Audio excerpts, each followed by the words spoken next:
अस्सलाम वालेकुम नाज़रीन। उम्मीद करता हूँ सब अल्लाह के फजल करम से हो। पेटी कैश मैनेजमेंट सिस्टम हम देख रहे हैं माइक्रोसॉफ्ट एक्सेल के अंदर, और आज उस वीडियो नंबर 4 पेश खिदमत है। ये हमारा डैशबोर्ड से हम चलेंगे डायरेक्ट, हम चलते हैं अपने जहाँ से हमने छोड़ा था वीडियो 3 में। विजुअल बेसिक ये हमारा मेन हमारा फॉर्म है, इसी के ऊपर ही हम काम कर रहे हैं कि हम कोर्स के ऊपर थे, और कोड में हमने इसके जितने भी इनिशलाइज पे और कवर बॉक्स के रिलेटेड और जितने भी हमारी कैलकुलेशन के रिलेटेड जितने थे वो हमने सारे इसके वो देख लिए थे। और अभी जो है, अभी हमें इसका मेन जो हम देखेंगे कि किस तरह सेव कैसे करना है, सर्च कैसे करना है, और एडर ऑप्शन, 3 ऑप्शन हमारे। तो सेव, और उसके बाद आप क्या कहेंगे, एडिट, और ये तो तभी यानी बिल्कुल हम एक ही इसको जो इसकी माइक्रो होगी, इसका प्रोसीजर होगा, उसको हम यूज़ करेंगे इसको। तो उसके लिए फिर क्या है, सबसे पहले ज़रा कि हम सर्च वाला देखते हैं कि सर्च किस तरह हम करेंगे। सर्च के बाद जो है वो हम उसके आगे जब ज़रा सर्च होगा, डिस्प्ले होगा हमारे सामने, तो फिर हम आगे देखे चलेंगे। ये हमारे सामने ये सर्च वाला जो बटन है, इसको राइट क्लिक व्यू कोड अगर हम करें तो ये हमारे सामने सर्च की ऑप्शन आती है। तो सर्च का जो हमारे पास है, देखें कि प्रोसीजर का नेम, प्राइवेट सब BTN सर्च, आप कुछ भी नेम रख सकते हैं। 2 इसमें हमें चाहिए होंगे, शीट्स को हम टारगेट करेंगे। निम WS एज अ वर्कशीट, इसको यहीं पे ही सेट भी आप कर सकते हैं, और नीचे जाके भी इसको सेट किया जा सकता है। तो set as sheets transaction database, एक तो ट्रांजैक्शन डेटाबेस हमें चाहिए होगी। दूसरी dim search VAL as a string, और search VL EXT search dot value, यानी सर्च जो जो भी सर्च वाले हमारा जो टेक्स्ट फील्ड है उसके अंदर हम एक हमको चाहिए होगा सर्च VAL।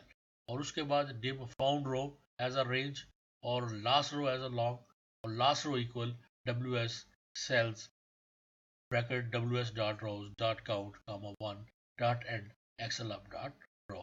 तो ये लास्ट रो जो है इस तरह हम, यानी यहाँ पे हमने डिक्लेयर किया, हम डबल डॉट और उसके बाद हमने यहीं भी आगे इसको डिक्लेयर कर सकते। लेकिन अगर आप यहाँ नहीं करना चाहते तो आप डबल डॉट खत्म करते, नीचे ले आते, तो यहाँ से ऐसे भी आपने इसको डिक्लेयर कर दिया। यानी यहाँ पे डिक्लेयर किया हमने last row as a long चाहिए, और लास्ट रो कैसे है, WS क्या है, ये ऊपर जो हमारी शीट जिसके अंदर हमने transaction database dot cells bracket WS dot rows dot count comma 1, यानी कॉलम नंबर 1 पे काउंट करेगी डॉट एंड तक, वापस आके डॉट रो जो आखिरी रो मिलेगी वो जो है वो ये हमारी लास्ट रो। तो जब भी मैंने पहले भी बताया था कि काफ़ी दो बता चुका कि जब भी हमने कोई डाटा एक्सट्रैक्ट करना हो, कोई डाटा रिपोर्टिंग के लिए कोई डाटा हमने देखना है डेटाबेस को, तो उसमें फिर हम लास्ट रो लेते हैं। लेकिन अगर हमें डाटा उसमें ऐड करना है, न्यू डाटा एंट्री करनी है, तो फिर हमें लास्ट एम्प्टी रो चाहिए, तो इसी में +1 कर दें तो ये लास्ट एम्प्टी। तो एक और भी है, एक साथी का है कि WS डॉट रेंज, जब रेंज देंगे हम तो यहाँ पर फिर हमें ये वाला जो है यहाँ पर हमें करना पड़ेगा, यानी कॉलम नंबर A1000, जैसे A1000 अब bracket close dot end XLM dot row, वो भी है इसका। लेकिन मोस्टली यही जो है वो लेटेस्ट चल रहा है, वो ओल्ड वर्जन कह लें हम। If search VL equal empty, अगर सर्च वाला हमारा जो ये जो डिक्लेयर किया था हमारे फॉर्म के ऊपर, सर्च वाला हमारा टेक्स्ट उसके अंदर हमने कुछ भी नहीं लिखा, देन मैसेज बॉक्स आएगा please enter a voucher ID और चेक नंबर टू सर्च, यानी हम वोचर ID से या चेक नंबर से उसको सर्च करेंगे अपनी ट्रांजैक्शन को। ज़रा या तो हमने ट्रांजैक्शन की है तो वह उसके लिए वोचर ID आएगी, अगर हमने कुछ चेक रिसीव वगैरह किया तो ज़रा उसका चेक नंबर आएगा। तो इसलिए ये दोनों इसमें लिख दिए हैं कि अगर सर्च वाला टेक्स्ट बॉक्स खाली होगा तो ये condition, search in column A voucher ID और कॉलम एच इंस्ट्रूमेंट नंबर। अब हमारे डेटाबेस के ऊपर कॉलम ए में हमारी वोचर आईडी है और कॉलम नंबर एच जो है उसके ऊपर इंस्ट्रूमेंट नंबर यानी डॉक्यूमेंट नंबर और चेक नंबर, कुछ भी आप ये उसकी हेडिंग कर सकते हैं, तो है। अब हम फाउंड रो का मतलब ये है कि हमें वो रो मिल गई जिसके ऊपर हमारा हमने वो जो सर्च कर रहे थे। जैसे हमने फॉर एग्जांपल वोचर आरडी 101 हमने सर्च किया, तो हम फाउंड रो क्या होगी कि कॉलम ए के अंदर हमें वो 101 मिले, या अगर हमने कोई चेक नंबर हमने वो सर्च किया तो वो कॉलम नंबर एच में से वो सर्च करेगा। अगर वो मिल गई तो उसका मतलब है कि found row equal that row. तो WS dot found row equal, ये हमारा वेरिएबल है, ऊपर आपने इसको डिक्लेयर किया हुआ as a range. WS dot columns A to A, column A से हम dot find what see search value, यानी सर्च वैल्यू जो इस टेक्स्ट बॉक्स के अंदर लिखा होगा, जो वैल्यू इसके अंदर लिखी होगी वो सर्च करेंगे हम। Look at, same as it is लिखना है, कोलन इक्वल एक्सेल होल, और if found row is nothing then, अगर हमें वो नहीं मिलती देन क्या होगा, set found row equal WS columns SH dot find what search value look at whole. अगर इसके अंदर वैल्यू लिखी हो, फॉर एग्जाम्पल वोचर नंबर है, तो हम कॉलम नंबर ए में सर्च करेंगे, और अगर जो है वो ए में वो नहीं मिलता तो फिर वो कॉलम नंबर एच में से सर्च करेगा, और फिर if not found row is nothing then, if not end nothing, ये जब दो नेगेटिव, जो नेगेटिव आप इसको सेंटेंस कह लें या नेगेटिव कोटेशन या नेगेटिव वर्ड्स कह लें, इफ नॉट, अगर फाउंड रो इज नथिंग यानी नॉट और नथिंग खत्म हो जाएगा, और इफ फाउंड रो इज, अगर हमें वो फाउंड रो मिल जाती है then name R as a long, एक और वेरिएबल हमने किया आर इक्वल फाउंड रो, यानी फिर हमने एक वेरिएबल जो आर है उसके अंदर जो भी ये फाउंड रो मिलेगी वो हमने यहाँ पे फिट कर, यानी कॉलम नंबर एच ए में से, कॉलम नंबर एच में से जो हमें वैल्यू मिली वो हमने कॉलम नंबर अपने वेरिएबल आर को एक में, जरूरी नहीं आर ही हो, कुछ भी नाम रख सकते। अब pull data back to user form, अब हमने क्या करना है कि जो ज़ाहिर है कि जब आप सर्च करेंगे, जब हम सेव करते हैं डाटा, तो हमने क्या करना है कि डाटा फॉर्म से यूजर डाटा सेव किया हमने डाटाबेस में, अब हम सर्च कर रहे हैं उसको, तो सर्च का हम क्या उसको उल्ट करेंगे, तो डाटाबेस से हमने फॉर्म को सर्च यानी शो कराना है अपने फॉर्म के अंदर, यानी पुल बैक डाटा फ्रॉम यानी to user form, database to user form, तो इसी का उल्ट जो है वो सेव होगा। यानी जब आप सर्च करेंगे, पहले हमने सेव किया, डाटा यूजर फॉर्म से डाटाबेस में चला गया, अब आपने उसको सर्च किया, दोबारा यूजर फॉर्म पे आया, अब अगर हमने उसमें कुछ एडिट वगैरह करनी है, ऐड करके सेव कर देंगे।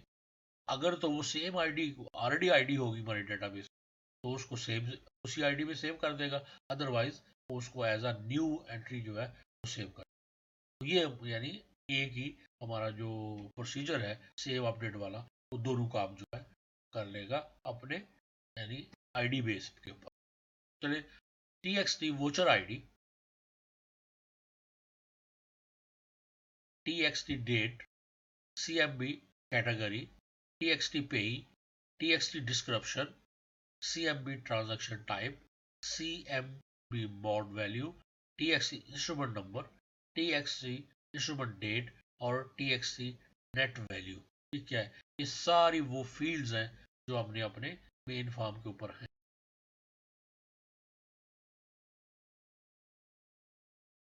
ये वाला अगर इसको क्लिक करें TXT वोचर आईडी, इसको क्लिक करें TXT डेट, ये वाली TXT CMB कैटेगरी, ये वाला CMB ट्रांजैक्शन टाइप, अब ये देख लीजिए TXT डेट, TXT नेट, और इसका है वैड अमाउंट, ये क्या है TXT टोटल, और ये क्या है पे नेम, उसके बाद नरेशन है, उसके बाद रेफरेंस है। अब कुछ चीज़ें हैं जो बाय डिफॉल्ट है, फॉर एग्जाम्पल डेट और आईडी, इनको पुल बैक करने की जरूरत नहीं, यानी हम ऑटोमेटिक जैसे ही हमारा फॉर्म आप सर्च करेंगे, बाकी डेटा आएगा तो ये ऑटोमेटिकली उसके साथ जो है वो आ जाएगी। तो उसके बाद ये देख लिए इसमें CMB मोड है, CM TXT इंस्ट्रूमेंट नंबर और इसका है TXT इंस्ट्रूमेंट डेट। आप इसको TXT check number, TXT check date कर सकते हैं। और इसके बाद ये है हमारा मेन, तो ये हमारा मेन TXT सर्च, इसके ऊपर ही हम वोचर नंबर लिखेंगे, जो भी लिखेंगे और हम उसको सर्च करें। तो चलिए वापस बोर्ड के ऊपर ये वाला अपना, तो हम क्या करेंगे, अब हमने TXT voucher ID dot value, ये जो है डाटा लेगा, WS हमारी डाटाबेस शीट का नेम, डॉट सेल्स आर, ये आर फाउंड रो में ऑलरेडी हमने फीड कर दिया हुआ है इसके अंदर, कामा 1 डॉट वैल्यू, यानी कॉलम नंबर 1 से जो भी इसके अंदर वो उसको मिलेगी वैल्यू जो हमने ऑलरेडी रो फीड की होगी, उसमें जो वैल्यू होगी वो TXT वोचर ID में। TXT date format WSLR, 2 dot value, यानी जो कॉलम नंबर 2 के अंदर वैल्यू है वो इस फॉर्मेट में हमारे उसके ऊपर डिस्प्ले हो जाएगी। और CMB category dot value column number 3 से ले लेगी। TXT पेई जो है कॉलम नंबर 4 से आ जाएगी। TXT डिस्क्रिप्शन कॉलम नंबर 5 से। यानी आपने एक लाइन लिख ली, अब इसको अपने कॉपी पेस्ट करना है, यहाँ से अपने अपना जो यूजर फॉर्म की टेक्स्ट फील्ड चेंज करनी है नेम, और यहाँ से आपने सिर्फ उसका कॉलम नंबर चेंज करना है, column number 6, column number 7, column number 8 और कॉलम नंबर 9। अब जहाँ पे जा रहा है ये डेट है, उसके आगे ये फॉर्मेट जो है वो दिया कि इस फॉर्मेट में की डेट जो है वो डिस्प्ले होगी, इसी फॉर्मेट को कॉपी। और इसी तरह कॉलम नंबर 10 जो है उसके अंदर TXT नेट आ जाए। यहाँ पे चेक बॉक्स जो है उसकी लॉजिक देख ले, if WS dot cells R, 11 dot value 0, अगर तो वो जो है वो 0 से यानी ग्रेटर देन 0 से बड़ा होगा, तो फिर तो CH के वैट डॉट वैल्यू ट्रू, वो ट्रू से जो है वो हो जाए। और अगर वो 0 से बड़ा नहीं होगा, इसका मतलब वैट नहीं है, तो फिर चेक वेट वैल्यू फॉल्स। जब हम सर्च करेंगे उसको, तो अगर तो वैट होगा तो वो ऑलरेडी एक्टिवेट हो जाएगा, अगर वैट नहीं है, 0 है वहां पे हमारे डेटाबेस में, तो वो अनचेक ही रहे।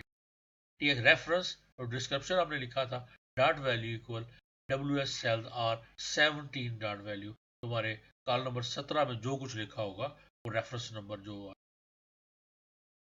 और store the row number in a hidden label और टैग फॉर, एक हमने me dot tag equal R, एक हमने यहाँ पर एक हिडन लेबल है जो हमने रखा जिसका नाम है मी डॉट टैग, उसके अंदर ये जो आर है, ये जो फीड हमने किया है ये सेव हो जाएगा, ये वाला, ये फाउंड रो वाला, यानी ये वाला। Change submit button text to update, BTN submit dot caption, अब ये सबमिट की बजाय अपडेट ट्रांजैक्शन हो जाएगा इसका कैप्शन। और BTN submit dot back colour, वो जो है वो PBS येलो हो जाए, येलो कर लें, या यहाँ पे उसको आप ब्लू कर लें, या आप इसको ग्रे कर दें, कुछ भी आप कर सकते हैं। यानी वो जो बटन है हमारा, जैसे ही सर्च वाली ऑप्शन जो है वो हम एक्टिवेट होगी तो वो अपडेट आ जाएगा, यानी उसकी कैप्शन वो सेव या सबमिट नहीं रहेगी, और उसके बाद उसका जो कलर है वो येलो, और मैसेज बाद मिल जाएगा। एल्स अगर इसके अलावा ये सब कुछ ऊपर जो हमने डिस्कस किया ट्रू नहीं है, तो मैसेज बॉक्स मिलेगा कि नो रिकॉर्ड फाउंड फॉर जो आपने वैल्यू लिखी होगी, वोचर नंबर, BB इन्फो और सर्च रिजल्ट, ये उसका टैगलाइन हो। तो इस तरह ये हमारा डिस्प्ले हो गया, हमारा हमने सर्च कर लिया कोई हमारा डाटा, और जब हमने सर्च कर लिया तो फिर हम आएंगे अपने BTN सबमिट के ऊपर, यहाँ पे फिर हमने उसको सेव करना। अब देखिए कि dim WS as a worksheet, यहाँ पे देख लीजिए, dim next row as a long, dim net amount AMT amount as a double, vat amount as a double, gross amount as a double, और dim in flow amount as a double, और outflow amount as a double. Flow transaction in, outflow transaction out. ये देखिए यहाँ पे हमने DWS जैसे हमने यहाँ पे पहले सेट कर लिया था, यहाँ पे आप उसको आप लैदा भी कर सकते हैं, सेट WS इक्वल शीट्स, और आगे ट्रांजेक्शन का नेम जो आपने रखा होगा शीट का नेम, अगर आप देखें यहाँ पर तो ये शीट नंबर 2 का नेम है ट्रांजेक्शन D, तो ये आपने रख दिया ट्रांजेक्शन D, एक ही मेन शीट है, उसी को हम टारगेट करना है। और नंबर 1 मैन रेटरी फील्ड्स, यानी वो फील्ड जो जरूरी है उसके बारे में आप आगे नहीं जा सकते।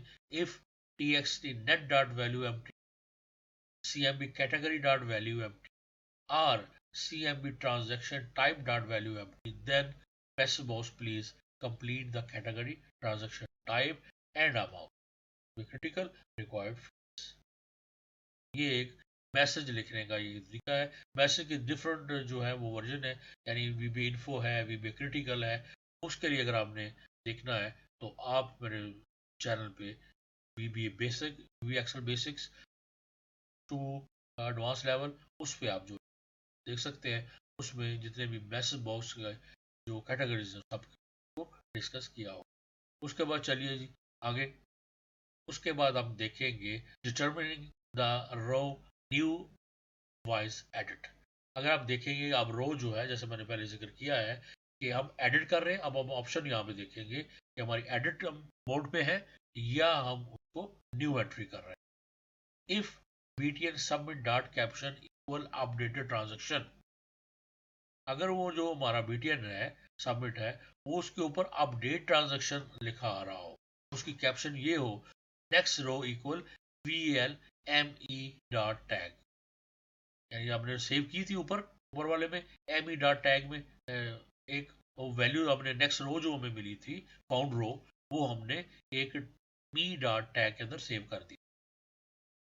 कुछ भी आप जरूरी नहीं है मी डॉट टैग, आप कुछ भी रख सकते हैं, उसका नेम आप रख सकते हैं कि next row dot tag retrieve the row number save during search.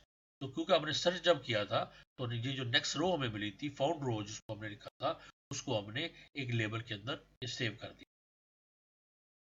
तो यहाँ पे हम यह लिखेंगे कि अगर तो हमारा जो BTN सबमिट है उसकी कैप्शन कैप्शन जो हमें नजर आ रहा होता अपडेट ट्रांजेक्शन है तो फिर तो नेक्स्ट रो जो है वो यही होगी। Else advance row finder for new entries, अगर है तो इसके फिर हम क्या करेंगे, अगर ये नहीं है, ये अपडेट ट्रांजैक्शन वाला नहीं है, उसमें सेव या एडिट है या कुछ और वर्ड है, तो फिर हम नई रो जो हमें लेनी पड़ेगी, फिर ये वाली जो रो है ये काम नहीं आएगी।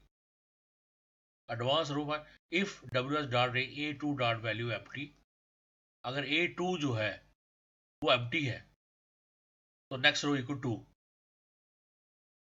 यानी अगर हमारा जो पूरा डाटा है वो A2 जो है वो खाली है उसके अंदर, तो इसका मतलब ये है कि उसका कोई भी उसमें अंदर डाटा नहीं है, तो नेक्स्ट रो है उसकी 2 है। अगर पहली रो में तुम्हारी हेडिंग है और सेकंड रो हमारी सेकंड हो जाएगी। ये एक तरीका है कि नेक्स्ट रो हमने क्विकली फाइंड कर। एल्स अगर तो उसके अंदर पूरा फुल डाटाबेस है तो फिर हम चलेंगे वही जो ऊपर हमने किया था, next row equal ws dot cells bracket ws dot row dot count comma 1 bracket close dot end excel dot row plus 1। अब हमने क्योंकि हमने यहाँ पे अब डाटा एंटर जो है वो करना है, इसलिए हमने नेक्स्ट एम्प्टी रो चाहिए। एंड इफ और ये एंड इफ, ये दोनों इफ जो है ये वाला इफ यहाँ पे क्लोज और ये वाला इफ जो है ये ऐसे क्लोज। उसके बाद कैलकुलेट फाइनेंशियल्स नेट अमाउंट, ये जो हमने ऊपर एक वेरिएबल लिया था वो CDVL TXT net dot value, जो नेक्स्ट जो भी जो TXT नेट के अंदर वैल्यू होगी हमारी वो नेट अमाउंट के अंदर हम उसको सेव कराएंगे। अप्लाई 5% वैट, इफ CH के वैट डॉट वैल्यू ट्रू, फिर उसके अंदर ये 5% वैट अप्लाई हो जाएगा। मैंने डिस्कस के ऊपर बताया था कि पहले आप नेट अमाउंट मल्टीप्लाई बाय 0.05 क्या है, ये 5% का फैक्टर आप कह लें। Else vat amount 0 end if, और gross amount equal net amount plus vat amount, ये जो हमारी अमाउंट है जो इसके अंदर हमने सेल किया सेव किया वो उसमें हम वैट प्लस कर देंगे। इनकेस वैट नहीं है तो फिर यही अमाउंट आगे चलेगी। इनफ्लो वाइज आउटफ्लो, इफ, अब यहाँ पे आपने एक और चेक करना है कि आया ये जो ऊपर ट्रांजेक्शन हम जो कुछ कर रहे हैं वो आउटफ्लो है या इनफ्लो है, यानी हम किस चीज को सेव कर रहे हैं नई ट्रांजेक्शन एज, और हम किसको अपडेट कर रहे हैं as a old transaction. If CMB transaction dot value equal cash in, अगर तो कैश इन हो then inflow amount equal gross amount, यानी अगर तो कैश इन है तो इसका मतलब है कि इनफ्लो जो है तो वो फिर ग्रास अमाउंट जो है वो उसके बराबर होगी। आउटफ्लो अमाउंट ज़्यादा ऑटोमेटिक 0 हो जाएगी। अगर ये कैश इन नहीं है कैश आउट है तो ट्रांजेक्शन हम कर रहे हैं, पेड या पे कर रहे हैं, तो इनफ्लो अमाउंट 0 और आउटफ्लो अमाउंट इक्वल ये वाला variable gross amount. End if ये वाला खत्म हुई, अब असल चीज है कि transfer data to sheet column A to R, R को हम क्या कहते हैं, आप करेंगे विद डब्ल्यू एस। विद जब हम करते हैं तो फिर दोबारा बार बार शीट का नाम लिखने की जरूरत नहीं होती। डाट सेल्स और ऊपर सारा बिल्कुल वही है, bracket start, next row. Next row क्या है हमारा, इसके अंदर हमने रो फीड कराई अपनी, comma call number 1 dot value equal, ये देखिए जो शीट का कॉल नंबर 1 जो है डाटा कहाँ से ले रहा है, हमारे यूजर फॉर्म से। User form voucher ID. अब एक को कॉपी पेस्ट करें, जहाँ जितने हमारे पास कॉलम है, पहले जो इक्वल से पहले है उसमें तो सिंपल अब हम चेंज कर देंगे कॉलम नंबर 2 3 4 5 6 7 8। कोशिश करें कि ये सीक्वेंस ऐसे ही सीरियल वाइज ही हो, आपका डाटा भी आगे से। अब आप कॉलम नंबर 1 में जो वैल्यू है वो वोचर आईडी है, तो हम उसके अंदर जो हमारे यूजर फॉर्म के ऊपर टेक्स्ट फील्ड है वो उसका नाम रख दिया। यहाँ पे हमने डेट कर दिया, यहाँ पे CMB कैटेगरी है, टैग TXT पे ही है, किसको पे कर रहे हैं, डिस्क्रिप्शन है ट्रांजेक्शन की, और ट्रांजेक्शन की टाइप है, मोड ऑफ पेमेंट है, और इंस्ट्रूमेंट चेक नंबर या डॉक्यूमेंट नंबर कुछ भी है वो। If TXT instrument date dot value not empty, ये लेस देन ग्रेटर देन और आगे होगा नॉट एम्प्टी, वो नहीं है, उसके ऊपर कुछ लिखा हुआ है, तो देन सी डॉट रो, फिर हम ये यहाँ पे डॉट सेल्स TXT रो 9 डॉट वैल्यू, सेम है ये ऊपर वाला जैसे ये वाला, ये देखिए कोई फर्क नहीं है, सेम सी date TXT instrument dot value, यानी कॉलम नंबर आई के अंदर जो डेट होगी वो यहाँ पे डेट आ जाएगी। Else dot cells next row dot 9 dot value, otherwise ये फिर एम्प्टी रहेगा। एंड इफ ये हो गया। नेक्स्ट आप देख लें, अब ये कंडीशन तो कंडीशन थी, इसको खत्म हो गई 9, ये कॉलम नंबर सिर्फ 9 के लिए है। आगे 10 बिल्कुल उसी तरह, 10 11 12 13 14 15 वैल्यू नेट अमाउंट। आगे 11 में क्या है, इफ CH के डॉट वैल्यू कामा 0.05 अदर 0, यानी अगर वो वैल्यू जो है वो यस है तो फिर तो 0.05, अदरवाइज वो 0 हो जाएगा। वैट 12 नंबर में वैट अमाउंट आ जाएगी, कॉल नंबर 13 में हमारी ग्रास अमाउंट है, कॉल नंबर 14 में इनफ्लो अमाउंट है, और कॉल नंबर 15 में आउटफ्लो अमाउंट, यानी ग्रास अमाउंट यहाँ पे फिर नेट, और जो है नेट इनफ्लो और आउटफ्लो जो है नेट वो आ जाएगी। रनिंग बैलेंस, आगे जो हमारा रनिंग बैलेंस होना है कॉलम नंबर P के अंदर, वो कैसे होगा, if next row equal to then, यानी अगर नेक्स्ट रो 2 हो, यानी जैसे हम डाटा भी स्टार्ट कर रहे हैं, dot cell next row column number 16 dot formula equal, formula क्या होगा, N2 माइनस O2, यानी ये N2 माइनस O2, यानी इनफ्लो माइनस आउटफ्लो, वो बैलेंस आ गया। यानी 1000 रुपया इन हुआ, 500 आउट हुआ, तो हमने इनफ्लो आउटफ्लो लिख दिया, लेकिन ये पहली ट्रांजेक्शन थी हमारी, तो फिर क्या होगा, -N2 माइनस O2 हो जाएगा पहली लाइन में। एल्स अगर ऐसा नहीं है तो dot cells next row comma 16 dot formula equal P, यानी कॉल नंबर के अंदर P का फार्मूला लगेगा, next row -1 and plus N next row and -O and next रो।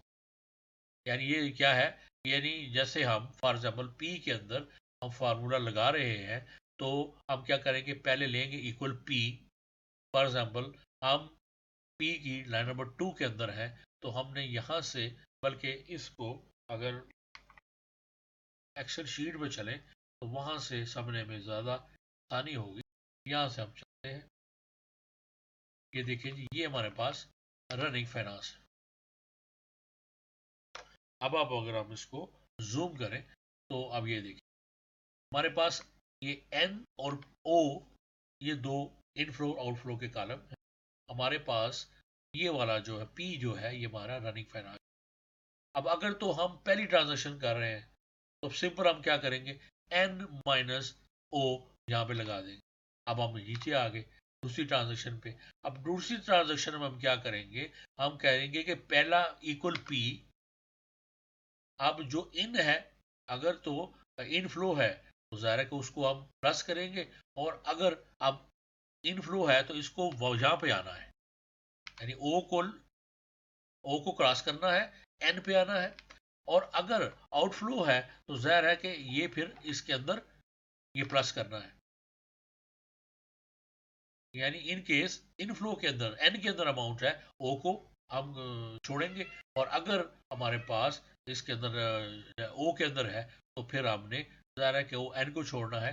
तो ये हम उस तरह इसको उसको करेंगे कि पी प्लस एन थ्री और माइनस ओ थ्री। एक्सेल का सिंबल तो अगर हम लिखें तो ये फार्मूला है, यानी ये पी प्लस ये माइनस ये सिंबल, इसको हम कर देंगे। लेकिन एक्सेल में इसको कैसे लिखेंगे वो हम देखते हैं कि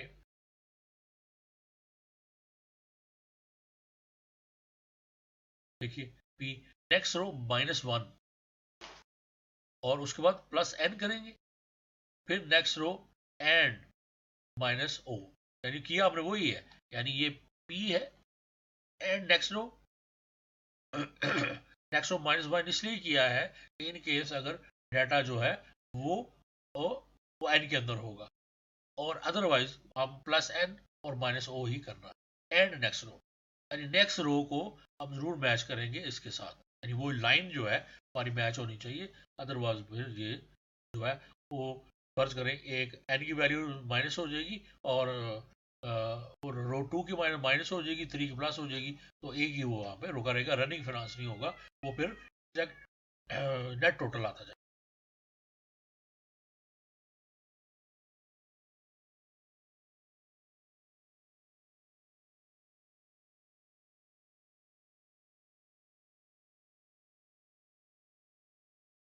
एंड इफ हुआ डॉट सेल्स, अब 17 कॉलम में हम लिख देंगे उसका रेफरेंस नंबर है क्यू, और उसके बाद dot cell $18 sheets dashboard dot range A1 dot value col number है, यानी जो भी नेक्स्ट रो 18 जो है शीट्स इक्वल शीट्स डैशबोर्ड अब डॉट रेंज A1, यानी जो भी कॉल नंबर 18 के अंदर जो है वो कॉल नंबर A1 में जो लिखा हुआ है sheets dashboard dot range A1 dot value, यानी यूजर जो है वो यहाँ पे उसको डिस्प्ले हो जाएगा हमारे डैशबोर्ड। उसके बाद success message and reset, if btn submit dot caption update transaction, then message box record and txt voucher id update successfully, यानी वो कहेगा कि फला जो आईडी आपने आप लोगों ने ये txt voucher id जो है इसके अंदर जो भी इन्फो होगी वो जो है वो सक्सेसफुली अपडेट होगी। एल्स अगर होगा, तो अगर वो अपडेट नहीं हुई, as a new transaction save हुई है, तो मैसेज बॉक्स आएगा कि new transaction saved successfully, eBay information saved. तो reset from back to new entry mode, तो दोबारा unload me form at transaction dot show, तो ये दोबारा से जो है वो हमारा जो फॉर्म है वो न्यू एंट्री मोड के ऊपर वो आ जाएगा। तो ये इसका जो है वो मैंने आप सामने इसको रख दिया कि किस तरह हम एक ही प्रोसीजर से एक ही माइक्रो से उसको हम सेव और एडिट वाली आप रख सकते हैं। तो मेरे ख्याल में हमारा ये जो मेन है ये सारा ऑलमोस्ट कंप्लीट हो गया है। ये वोचर प्रिंट जो है इसको भी हम एक छोटी सी माइक्रो है इसको हम देखें, तो इसको भी आप देख लें कि इसका जो है name print WS as a worksheet, इसको सिंपल नहीं रखा, थोड़ा सा किया है कि इसको यानी ये प्रॉपर एक प्रिंट की तरह निकले। तो set print WS dot sheet voucher print, और check if voucher is actually load into the form, if TST voucher dot value empty, अगर वो एम्प्टी हो यानी हमारी आईडी वाला, तो फिर तो please search for voucher first before printing, यानी फर्ज कभी उस सूरत में रखा है कि इन केस हम प्रिंट नहीं लिया ट्रांजेक्शन के दौरान और बाद में हमने उसका प्रिंट लेना है। और transfer from data to the print layout with print WS dot range F2 dot value TXT voucher ID dot value, V4 के जो है हमारा वो आएगा TXT date dot value, V5 का जो है वो पे ही उसके अंदर आ जाएगा। डिस्क्रिप्शन हम ले लेंगे, TXT नेट वैल्यू में लेंगे, टोटल अमाउंट लेंगे और TXT टोटल लेंगे।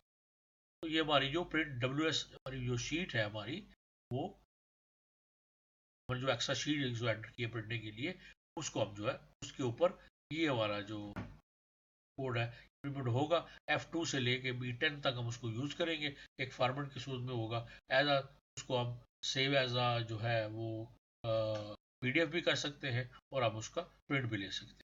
उसके बाद अनलोड मी और print WS dot print preview आएगा इसका, और msg box print process complete V B info, और ये उसका जो है वो हमारे पास सक्सेसफुल जो है मैसेज आ। फॉर एग्जाम्पल यहाँ पे, अब यहाँ पे अगर आप उस पर लिखें अगर एक PC -26-004, तो हम इसको सर्च करते हैं। ये देखिए, ये हमने सर्च किया, पूरा डाटा डिस्प्ले हो गया और ये हमारा अपडेट ट्रांजिशन मोड पे आ गया। इसको आप कलर चेंज कर सकते हैं, फॉन्ट यानी इसका बैकग्राउंड येलो नहीं, कोई और कलर करें, या इसका फॉन्ट का भी हम इसको कलर जो है वो चेंज कर दें। ये हमारे पास आ गया। अब इसमें अगर कोई आपने एडिट करनी है, हम एडिट कर सकते हैं। कुछ सेव करना है तो हम उसको दोबारा से उसको सेव करेंगे। हम कहते हैं प्रिंट वोचर, या देखिए जैसे हम क्लिक करेंगे तो हमारे सामने ये प्रिंट प्रीव्यू उसका जो है वो आ जाएगा। सिंपल एक वोचर जो है वो प्रिंट हो जाएगा कि कंपनी का नेम होगा, वोचर नंबर होगा, डेट होगा, जिसको पे कर रहे हैं वो है, ट्रांजेक्शन है, नेट अमाउंट है, वैट है, टोटल है, और नीचे सिग्नेचर। छोटा सा एक रेफरेंस जो है अगर आप देना चाहें कि हमको as a hard copy save करना चाहें तो हम उसको प्रिंट और यानी इसकी दूसरी ऑप्शन जो है वो ये इसकी जो है एक ऑप्शन थी। तो ये फॉर्म जो है वो हमने ऑलमोस्ट कंप्लीट जो है कर लिया है। उसके बाद जो है हमारे पास ये डिलीट का ऑप्शन रह गया है, वो इंशाल्लाह नेक्स्ट वीडियो में डिस्कस करेंगे। और साथ ही फिर हम चलेंगे इसकी जो है वो रिपोर्टिंग की तरफ, कि रिपोर्ट्स में क्या क्या जो है इसमें देख सकते हैं। रिपोर्टिंग इसकी जो है वो मेन जो है उसकी रिपोर्टिंग ही है। इसमें जब हमने एंट्रीज की कर ली तो ज़रा फिर उसकी रिपोर्टिंग आएगी। तो फिर इंशाल्लाह उसके लिए हम मिलते हैं नेक्स्ट वीडियो में। तब तक के लिए इजाज़त दीजिए, अपना बहुत ख्याल रखिए, मुझे भी दुआ